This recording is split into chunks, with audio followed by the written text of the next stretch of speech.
السلام علیکم ورحمۃ اللہ وبرکاتہ۔ الحمدللہ کفا وسلام علی عبادہ الذین اصطفیٰ، اما بعد۔ محترم ناظرین کرام، آسان درس قرآن کے اندر چوتھے پارے میں چوتھا رکوع ہے، جس کے اندر 9 آیتیں ہیں، آیت نمبر 121 سے آیت نمبر 129 تک۔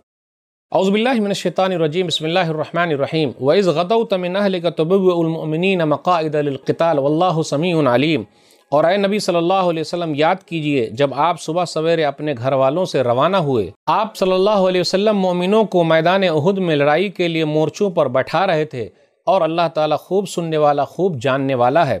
اذ ہمت طائفتان منکم ان تفشلا واللہ ولیہما وعلی اللہ فلیتوکل المؤمنون۔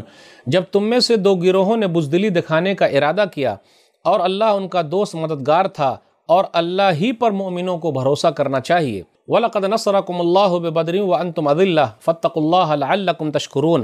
اور یقیناً اللہ نے جنگ بدر میں بھی تمہاری مدد کی جبکہ تم کمزور تھے، لہٰذا تم اللہ سے ڈرو تاکہ تم شکر ادا کرو۔ اِذْ تَقُولُ لِلْمُؤْمِنِينَ أَلَنْ يَكْفِيَكُمْ أَن يُمِدَّكُمْ رَبُّكُمْ بِثَلَاثَةِ آلَافٍ مِّنَ الْمَلَائِكَةِ مُنزَلِينَ۔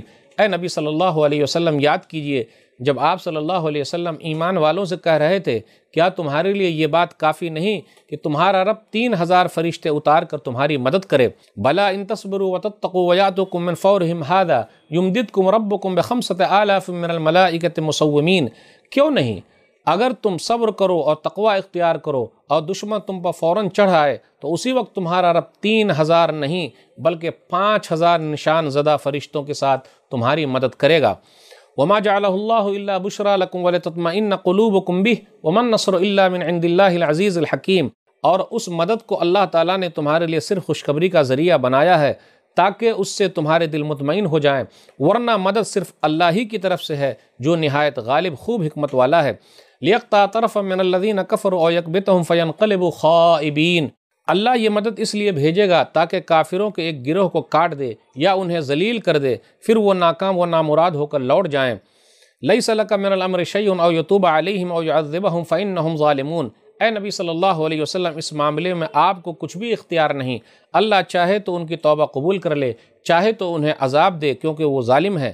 وَلِلَّهِ مَا فِي السَّمَاوَاتِ وَمَا فِي الْأَرْضِ يَغْفِرُ لِمَن يَشَاءُ وَيُعَذِّبُ مَن يَشَاءُ وَاللَّهُ غَفُورٌ رَحِيمٌ۔ اور جو کچھ آسمانوں اور زمین میں ہے سب اللہ ہی کا ہے، وہ جسے چاہتا ہے معاف کرتا ہے اور جسے چاہتا ہے عذاب دیتا ہے، اور اللہ بڑا معاف کرنے والا، نہایت مہربان ہے۔ ناظرین اکرام، درس قرآن کے اندر چوتھے پارے میں چوتھا رکوع ہم نے لیا، جس کے اندر 9 آیتیں تھیں، آیت نمبر 121 سے آیت نمبر 129 تک۔ آیت نمبر 121 بغور کیجئے۔ وَإِذْ غَدَوْتَ مِنْ أَهْلِكَ تُبَوِّئُ الْمُؤْمِنِينَ مَقَاعِدَ لِلْقِتَالِ۔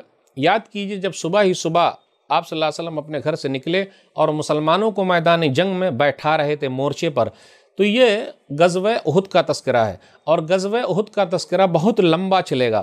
اس کا پس منظر یہ ہے کہ 2 ہجری میں جب غزوہ بدر ہوا، کافر لوگ ہار گئے، 70 اس کے مارے گئے، 70 قیدی بنا کے لائے گئے، تو وہ لوگ جوش میں آئے، اور 3 ہجری میں مکہ سے چل کر مدینہ پر ان لوگوں نے اٹیک کر دیا۔ اس کے اندر کیا ہوا، جب یہ لوگ مکہ سے مدینہ پہنچ گئے تو احد پہاڑ کے پاس پہنچے، غزوہ احد وہیں ہوئی ہے۔ نبی صلی اللہ علیہ وسلم نے مشورہ کیا، صحابہ کرام میں سے جو ایسے تھے جو بدر میں شریک نہیں ہوئے تھے، ان کو جوش تھا کہ نہیں، ہم مدینہ سے باہر جا کے لڑیں گے۔ نبی صلی اللہ علیہ وسلم بھی تیار ہو کر آ گئے۔ منافقوں کا سردار عبداللہ بن ابی بن سلول نے کہا کہ نہیں، ہم مدینہ کے اندر ہی رہ کے لڑیں، لیکن نبی صلی اللہ علیہ وسلم جب تیار ہو کے آگے تو کہا اب مناسب نہیں ہے کہ ہم ہتھیار ڈال دیں یا ہم اپنی زرہ اتار دیں، اب چلو چلتے ہیں۔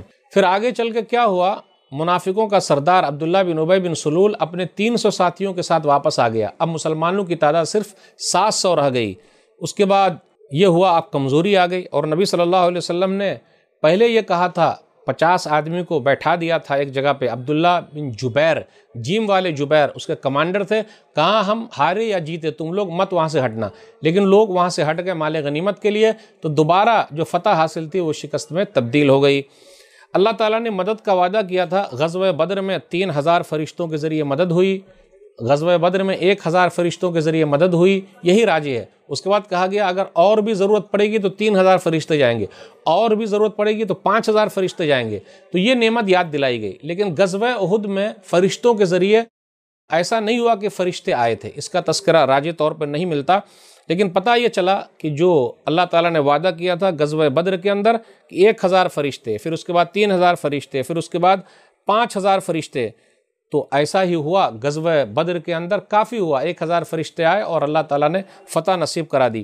تو اب یہ پتہ چلتا ہے کہ غزوہ احد کے اندر جو 3 ہجری میں ہوا ہے، مسلمان جب شکست کھا گئے، ظاہری طور پر ایسا ہوا، ہار گئے، نبی صلی اللہ علیہ وسلم کے دندان مبارک شہید ہو گئے، آپ صلی اللہ علیہ وسلم کا چہرہ زخمی ہو گیا، اور نبی صلی اللہ علیہ وسلم نے اس وقت کہا تھا، صحیح مسلم کتاب الجہاد حدیث نمبر 1791، کیف یفلح قوم شجوا نبیہم وکسروا رباعیتہم وہو یدعوہم الی اللہ فانزل اللہ عز وجل لیس لک من الامر شیء. کیسے وہ قوم کامیاب ہو سکتی ہے جنہوں نے اپنے نبی کو مارا ہے اور ان کے دندان مبارک شہید کر دیے، جبکہ نبی ان کو اللہ کی طرف بلا رہے ہیں. تو اللہ تعالیٰ نے یہ آیت اتاری، لیس لک من الامر شیء، یعنی آپ کو اختیار حاصل نہیں ہے کہ آپ کسی کو ہدایت دیتے.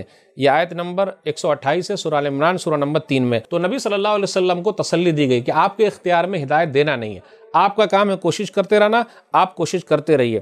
پھر اسی طریقے سے یہ بھی بتایا جا رہا ہے کہ غزوہ بدر کے اندر صرف 1000 فرشتے اترے، اور 3000 فرشتے اور 5000 فرشتوں کے ذریعے جو اترنے والی بات تھی، یہ حوصلہ افزائی کے لیے تھا تاکہ مسلمانوں کے اندر ہمت رہے اور وہ لوگ لڑتے رہیں.